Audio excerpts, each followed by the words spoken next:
All right, everybody, it's time to lay down for bed and listen to a story. It's time for the night chicken, and you don't want to miss that now, do you? I didn't think so. Now, if everybody is ready, let's begin. The late November air was so crisp it bitted the feathers, carrying with it the scent of frozen earth and the quiet desperation of creatures preparing for the deep sleep.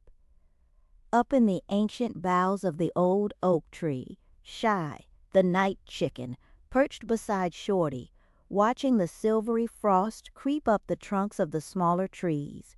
"Did you hear that one, Shorty?" Shy whispered, her green eyes reflecting the moonlight. "Boris and Bella just flew past the night end fence. They're telling the field mice that the night chicken doesn't just walk, but glides on wings made of woven starlight." Shorty, wrapped in his patched leather collar, gave a long, slow blink. "And what wrong with gliding on starlight, Shy? It not true." Shy puffed out her sleek black chest. "I tripped over a root in the cornfield yesterday, I did. I scuttle and peck just like anyone. The stories are getting too big, Cat. One day they'll expect me to stop the winter with a single flap of my wings, and then where will I be? Just Shy the hen, who can't even make a proper noise without remembering her old life."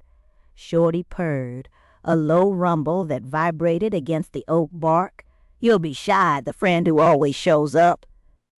That legend, he gestured toward the far-off whispers of Boris and Bella, that legend is just tinsel on the truth. The truth is right here. Just then, a frantic scratching sound brought their attention down to the wood pile near the garden shed. Skinny the raccoon was struggling with a log almost as thick as his body.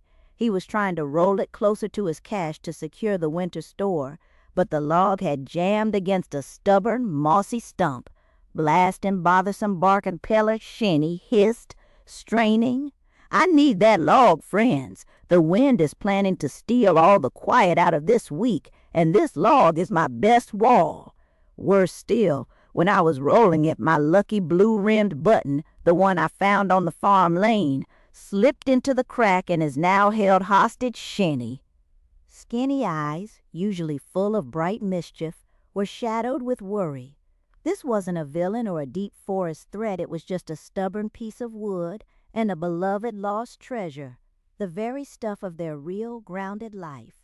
Shy looked from the distressed raccoon to Shorty's calm face.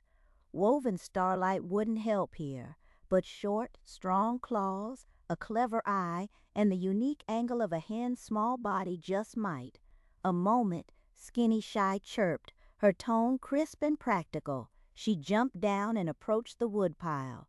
The space between the log and the stump was narrow, pressed tight by the log's weight. No amount of pushing would free the button. What was needed was leverage, applied quietly and with precision.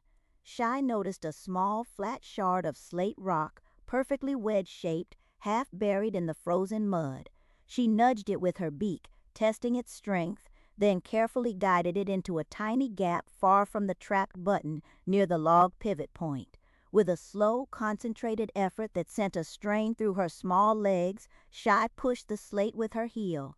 It wasn't about great strength, it was about the perfect placement of a tiny, brave wedge. The heavy log groaned once, shifting perhaps a hair width, but that was enough. "Now," Skinny Shy whispered.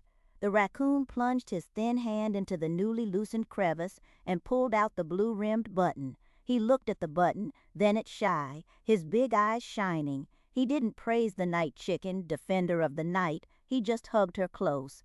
"Thank you, Shy. That was a truly brave thing to do. That button means the world to me." They settled the log, and the three friends watched the last of the fruit bats wing away toward the dark forest. The rumors were still floating out there, getting bigger and brighter, turning Shy into something fantastical. But here, with the weight of the friendly log secured and a small button saved, Shy understood. The whispered legend was a soft glow in the sky, but the real bonds were the sturdy roots holding the world together, and she was a part of those roots now, small and vital and real. She didn't need a cloak of starlight when she had the solid warmth of friendship. That's the end of tonight's story, and now comes my favorite part. Let's close our eyes, listen to some soft music, and dream about Shy's next adventure. And while she's out there defending the night, we can sleep easy, knowing she's there, keeping us safe. Sleep tight, everyone, and don't bite any bed bugs.